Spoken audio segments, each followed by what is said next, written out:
मात्र 24 घंटे के अंदर सारे के सारे एग्जिट पोल तहस नहस हो गए हैं।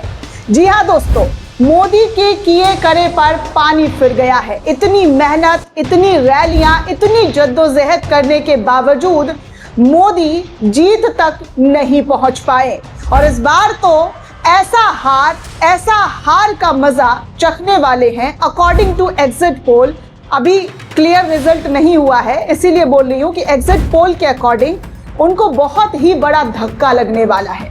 इस एग्जिट पोल ने मोदी की तमाम मंसूबे को चकनाचूर कर दिया है, उनके ख्वाब को पूरी तरीके से तहस नहस कर दिया है।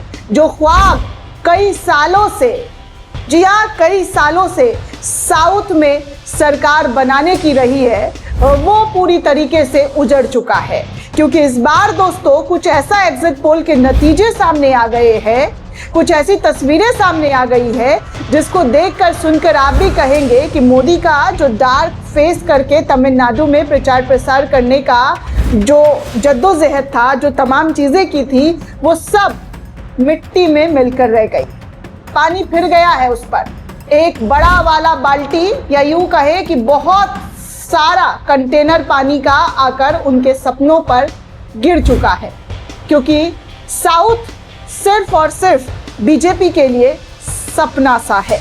दोस्तों, कई एग्जिट पोल के नतीजे हमने आपको बताए हैं, चाहे पश्चिम बंगाल के हों, असम के हों, केरला के हों, तमिलनाडु के हों, लेकिन इसी बीच मात्र 24 घंटे के अंदर एक्सिस माई इंडिया एग्जिट पोल ने साउथ के अंदर जो बड़ा दावा किया है उसको सबसे पहले आपके सामने रखूंगी, उसके बाद पश्चिम बंगाल की तरफ चलूंगी और एग्जिट पोल के नतीजे हमेशा से क्या रहे हैं उस पर भी चर्चा करूंगी। सबसे पहले तमिलनाडु विधानसभा चुनाव के एग्जिट पोल के जो आंकड़े निकलकर सामने आ रहे हैं वो बेहद चौंका देने वाले हैं। क्योंकि पोलिंग एजेंसियां एक्सिस माई इंडिया ने भविष्यवाणी की है कि अभिनेता से नेता बने विजय थलापति की नई पार्टी जो बनाई गई थी टीवी के, यानी कि तमिलगा वेट्री कजगम, शानदार शुरुआत करते हुए सबसे आगे निकल सकती है।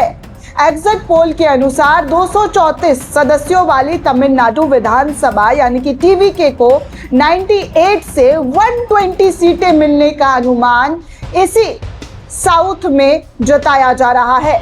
यह आंकड़ा सत्तारूढ़ डीएमके गठबंधन से भी कुछ ज्यादा का है।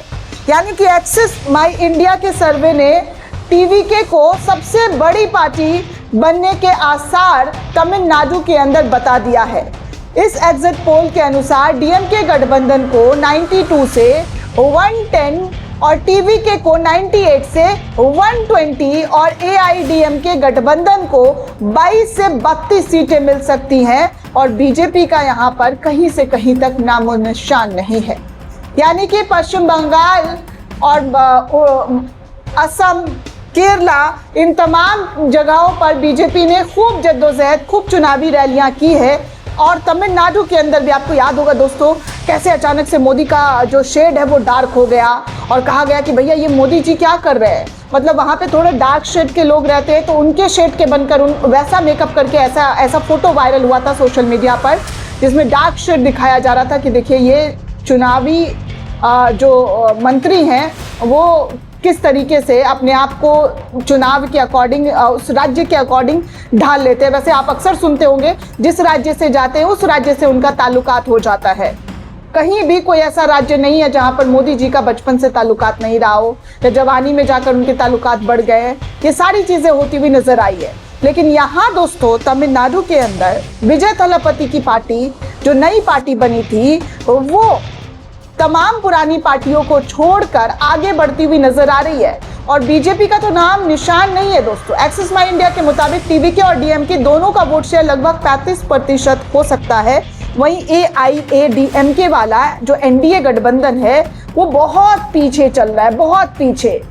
रैलियां, सभाओं का नतीजा कुछ सामने नहीं आया। सुपड़ा जो कहते हैं ना कि सुपड़ा साफ, यहाँ पर वही सुपड़ा साफ दिखाई दे रहा है। टीवीके को सबसे ज्यादा समर्थन युवाओं से इस जगह तमिलनाडु के अंदर मिल रहा है। सर्वे में कहा जा रहा है कि 18 से 19 साल के जो पहले वोटर हैं उन्होंने वोट देने वाले युवाओं में 68% लोगों ने टीवीके को वोट दिया है। तो 20 से 29 साल के युवाओं ने 59% जो है टीवीके को समर्थन दिया है और 30 से 39 साल के लोगों ने 45% जो है यहाँ पर समर्थन दिया है। छात्र, बेरोजगार, युवा और शहरी मतदाता खासतौर पर टीवीके की तरफ बेहद झुका उनका दिखाई दे रहा है।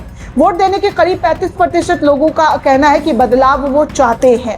टीवीके को वोट देने वालों में ये आंकड़ा 77% तक पहुंच गया है। कई लोगों ने साफ कहा है कि वो विजय की वजह से ही इस पार्टी को वोट दे रहे हैं।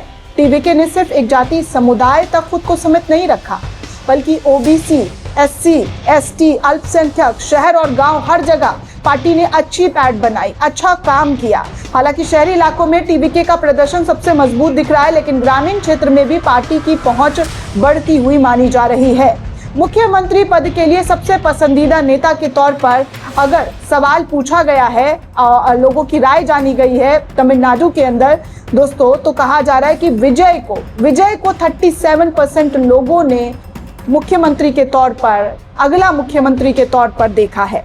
एम.के. स्टालिन को 35 लोगों ने पसंद किया है।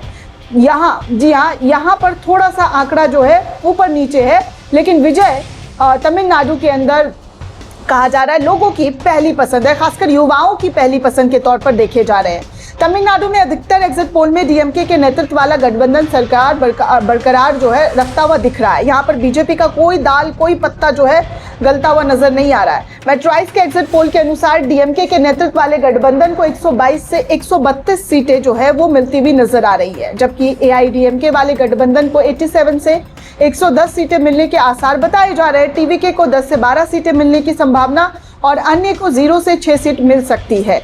ये स्थिति दोस्तों यहाँ पर देखने सुनने को मिल रहा है।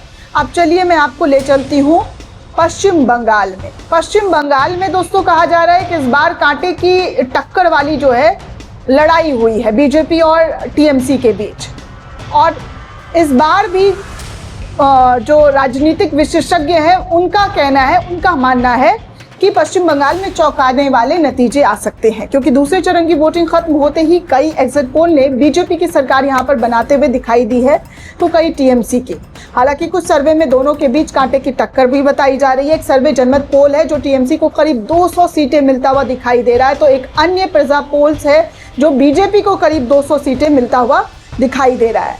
अब तक आए एग्जिट पोल के आधार पर पोल ऑफ एग्जिट पोल के अनुसार टीएमसी को करीब 147, बीजेपी को 137, कांग्रेस और लेफ्ट को 2-2 सीटें और 6 सीटें अन्य को मिलने के आसार बताए जा रहे हैं। कई सर्वे में बीजेपी को बहुमत मिलने के अनुमान जो है वो बताए जा रहे हैं। ममता बनर्जी की तृणमूल कांग्रेस इस सर्वे में पीछे दिखाई दे रही है, जबकि कुछ अन्य सर्वे जो है उलटफेर होता हुआ नजर आ रहा है। पश्चिम बंगाल में 294 सीटों पर, जी हाँ 294 वाली विधानसभा सीटों पर सरकार बनाने के लिए 148 सीटों की जरूरत होगी।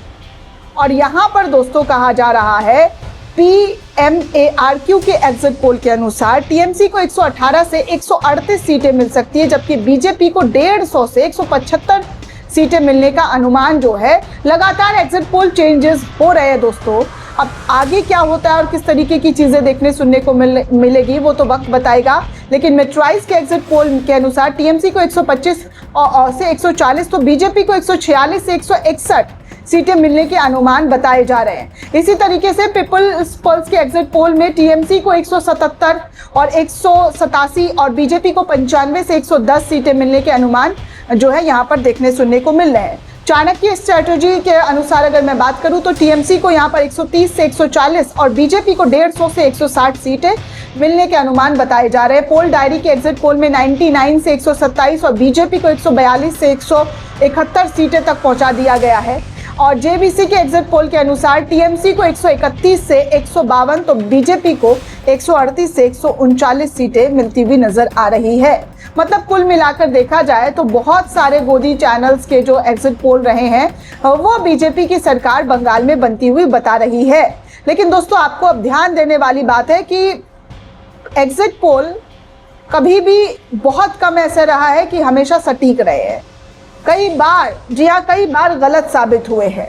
अब मैं आपको कुछ तस्वीरें, कुछ जानकारी दे दूं तो 2021 के एग्जिट पोल की अगर मैं बात करूं तो राज्य में एग्जिट पोल के विफल होने का सबसे बड़ा उदाहरण दोस्तों कहा जा रहा है 2021 का विधानसभा चुनाव हुआ था, तो 2019 के लोकसभा चुनाव में भाजपा ने बंगाल में मात्र 18 सीट जीती थी और वोट शेयर 40% तक पहुंच गया था। इसी के आधार पर ज्यादातर राष्ट्रीय एजेंसियों ने 2021 में कड़ी टक्कर भाजपा की जीत का अनुमान यहां 2021 में बंगाल में लगाया था। कुछ तो ममता बनर्जी की सरकार गिरने की बात तक कर रहे थे, लेकिन नतीजा कुछ नहीं निकला। तृणमूल कांग्रेस यानी कि टीएमसी ने 215 सीटों की भारी जीत हासिल करते हुए सत्ता पर बरकरार रही। भाजपा को यहां पर सिर्फ 77 सीटों पर ही सिमटा दिया गया।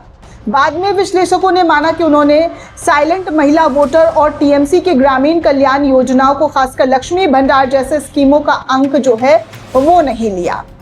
अब मैं आपको बता दूं दोस्तों, तो राज्य में 2016 के चुनाव में भी यही हुआ। ज्यादातर एग्जिट पोल ने टीएमसी की आसान जीत बताई, लेकिन किसी ने 211 सीटों की भारी जीत का अंदाजा टीएमसी के नहीं लगाया था।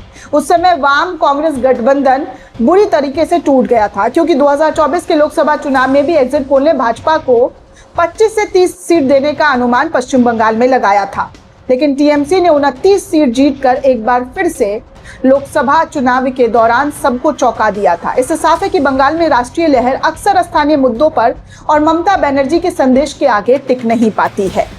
हरियाणा विधानसभा चुनाव 2024 में लगभग सभी एग्जिट पोल ने कांग्रेस को भारी जीत का अनुमान लगाया था। कई सर्वे एजेंसियों के अनुसार कहा गया था कि कांग्रेस आराम से बहुमत हासिल कर सकती है, कर लेगी। कांग्रेस की लहर बताई गई थी, लेकिन नतीजा उलट हुआ। बीजेपी यहां पर जीती। 2024 में हरियाणा चुनाव में बीजेपी ने अपनी सरकार बनाई और कांग्रेस से आगे रही। सभी एजेंसियों का एक जैसा ही हाल था और यहां पर भी उनके एग्जिट पोल फेल हुए। 2024 में भी 400 पार का सपना टूट गया दोस्तों। आपको याद होगा कि अब की बार 400 पार जैसे नारे बीजेपी के जरिए लगाए गए थे, लेकिन 2024 लोकसभा चुनाव से पहले कई एग्जिट पोल ने एनडीए के लिए भारी बहुमत का पूरा ताज सजा दिया था। कुछ ने तो 400 पार की सीटें भी दे दी थी। बाजार और राजनीतिक आंकड़ों पर चल रही थी। वास्तविक नतीजे बहुत अलग थे, क्योंकि एनडीए 293 सीटों पर ही सिमट गई, जबकि भाजपा अकेले 240 सीटों पर सिमट गई। इंडिया गठबंधन को 235 सीटें मिली और ये हाल के सालों का सबसे चर्चित एग्जिट पोल के फेल्योर माने गए हैं दोस्तों, जो मैंने आपको बताए हैं। इसीलिए एग्जिट पोल पर अभी से भरोसा करके बैठना ये एक स्ट्रैटेजी होता है, लोगों के माइंड के साथ खेलना। और जिस तरीके के आरोप कुछ सालों से लग रहे हैं, और इस बार पश्चिम बंगाल में भी बहुत बढ़ चढ़ कर आरोप लगे हैं, मतदाताओं के नाम काटे गए हैं, एसआईआर मामला सुर्खियों में रहा है, तो ऐसे में लोगों को संभल कर और दिमाग से काम लेना होगा कि जो गेम खेलने की कोशिश मीडिया के जरिए की जाती है, उन गेम में आने की ज़रूरत नहीं, क्योंकि ये आंकड़े कभी भी बदल सकते हैं और बहुत सारी चीज़ें चेंज हो सकती हैं। दोस्तों, ये पूरी रिपोर्ट आपको कैसी लगी हमें कमेंट करके ज़रूर बताइएगा। साथ ही साथ चैनल को ज़्यादा से ज़्यादा लाइक, शेयर और सब्सक्राइब करना बिल्कुल भी ना भूलें। शुक्रिया दोस्तों।